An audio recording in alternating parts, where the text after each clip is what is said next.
ബിജെപിയുടെ പ്രതീക്ഷയേക്കാൾ കൂടുതൽ കേരളത്തിൽ ഇനി ബിജെപിയിൽ പ്രതീക്ഷ ക്രമാതീതമായി വർദ്ധിച്ചിരിക്കുന്നു. 2024 ജൂൺ 4 ശേഷം കേരളത്തിൻ്റെ പൾസ് അറിയണമെങ്കിൽ തൃശ്ശൂർ അന്വേഷിക്കണം.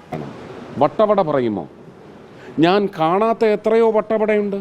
വട്ടവടയിൽ 18 കുടുംബങ്ങൾക്ക് വീട് വെച്ച് നൽകുമെന്ന് കേന്ദ്രമന്ത്രി സുരേഷ് ഗോപി.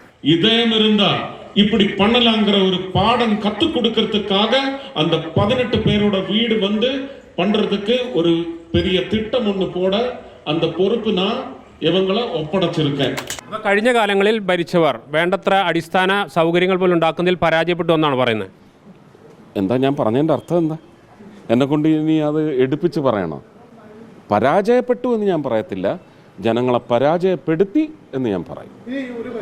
അവർ കൃത്യമായ സ്ഥാനാർത്ഥിയെ കൊടുത്താൽ നിങ്ങൾ കോർപ്പറേഷൻ BJP ഭരിക്കുന്നത് കാണും. എനിക്ക് മുമ്പ് സംസാരിച്ച മഹത് വ്യക്തിയുടെ അഭിപ്രായങ്ങളോട് 100% ഞാൻ യോജിക്കുന്നു.